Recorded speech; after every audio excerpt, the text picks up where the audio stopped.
Akkuma isin ilaaltan kana maaraatoonii irratti nuuf hojjedhu maaloo kiiloomeetira 21 fi 42 irratti jetti. Gaafii baay'ee gaariidha. Kiiloomeetira 21 fi kiiloomeetira 42 garaagara qoonnee laaluu qabna.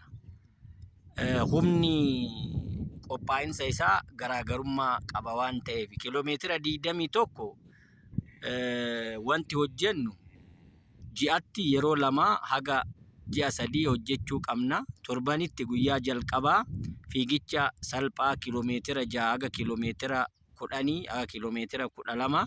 Guyyaa lammaffaa intarvaalii fakkeenyaaf meetira 800 yeroo 6 yeroo 7. Guyyaa sadaffaa boqonnaa yookiin jimlaaziyamii hojjechuu. Guyyaa afuraffaa teemporan ka jennuun 4 haga 8 saffisa giddugaleessaan hojjechuu. Guyyaa shanaffaa fiigicha salphaa kiiloomeetira 5 ol hojjechuu.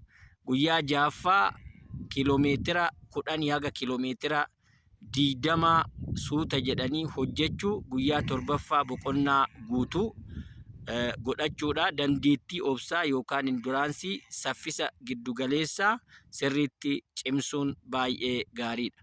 Kiiloomeetirri 42 qophaa'insi isaa ji'a 4 haga ji'a 6 fudhata. Torbaanitti guyyaa jalqabaa fiigicha salphaa kiiloomeetira 8 haga kiiloomeetira 14. Guyyaa lammaffaa intarvaalii kiiloomeetira tokko yeroo 6 ol yeroo 7 yeroo 8 6 7 8 hojjechuu akkuma kochoonni ispaaltii hojjechiisan jechuudha. Guyyaa sadaffaa boqonnaa yookiin jimlaaziyamii sirriitti hojjechuu.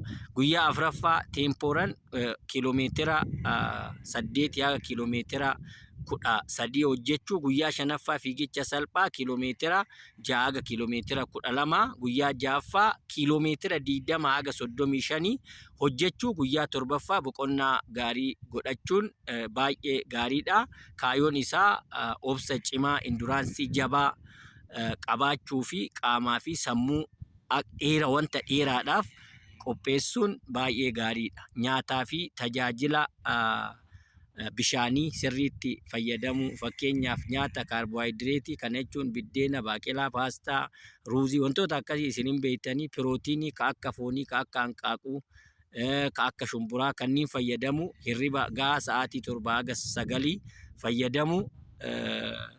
Gorsi barbaachisaan immoo maalinni injuurii irraa akka haftan akka hin dhukkubsanneef suuta isteeppiidhaan hojjechaa yoo deemtan baay'ee gaariidha. Ijoolleen baay'een daftee gara fiigicha maaraatoonii seentee dhukkubsatti. Aniyyuu nama akkasii keessaa tokko. Kanaaf suuta suutaan kaasaa deemaa. Bishaan keessan sirriitti dhugaa. Hirriba sa'aatii 7 haga 9 rafuu hin dagatina. Yoo isinitti tole fooloo godhaa. Guyyaa gaarii qabaadhaa.